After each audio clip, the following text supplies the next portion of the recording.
everyone! Hi guys! Hi buddy! Hi mga bida!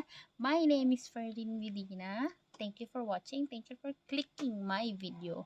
Kung bago ka sa Facebook at bagong monetize ka sa Facebook, gusto mong malaman kung anong gagawin mo bago ka mag-upload ng videos mo para mas madali mong malalaman yung mga violation mo.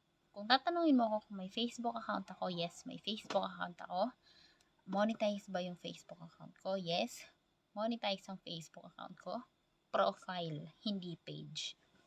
Na-experience ko na ba yung mga violation? Oo. Na-ayos ko ba? Oo din. Bago ko naman sabihin yung mga sasabihin ko, nagawa ko na siya before, na aral ko na siya, na-experience ko na siya, gusto ko lang siya i-share.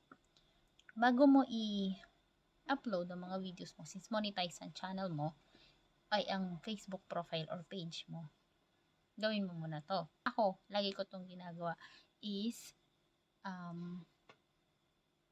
i-check mo muna yung profile recommendation mo. Punta sa Facebook mo, sa dashboard, tapos app ng konti, tapos tingnan mo dyan yung profile recommendation. Then pag click mo ng profile recommendation, tignan mo kung meron kang violation.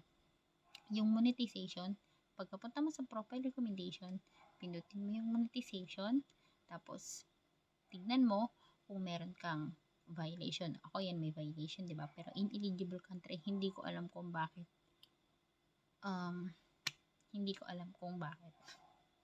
Well, actually guys, monetize ang Facebook ko. Nasa Singapore ako ngayon, OFW ako ng Singapore. Medyo boring nga lang yung aking profile kung bibisitahin ninyo. Kasi, isa akong OFW and sad to say, ayaw ng madam ko yung vlogging and nakita niya yung laman ng Facebook ko and stop vlogging. I delete all my posts. I respect that. So, dun muna tayo sa paboring effect. Kasipagan na lang mag-engage, 'di ba? So, para magkaroon ng earnings, para kumita ng pera, hindi naman natin aim sumikat, kumita lang ng pera, okay na tayo dun. So, ayun na nga. Bakit yun ang dapat mong gawin? Para alam mo kung saan ka may mali. Para alam mo kung saan ka magdi-delete at hindi ka mag-rant sa Facebook na anong kasalanan ko? 'Di ba? Silipin mo muna yung mga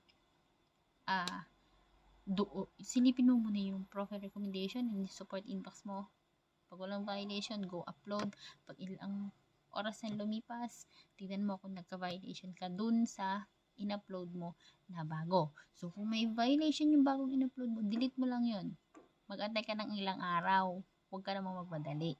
Antayin mo ng mga ilang araw. Minsan mabilis, minsan talaga weeks, months, inaabot talaga. Lalo pag yung unoriginal content, flag content, matagal. Iisa-isahin natin yan na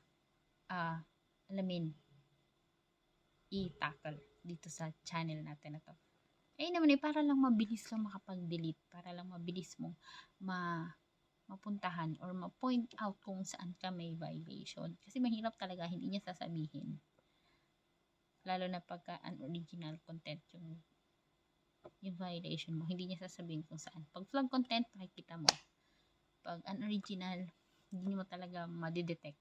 Not unless gawin mo yung mga sinabi ko sa'yo para mabilis mong madetect kung saan ka magbubura. Kasi pag binura mo, automatic naman yan madidelete. Automatic naman mawawala yung violation mo.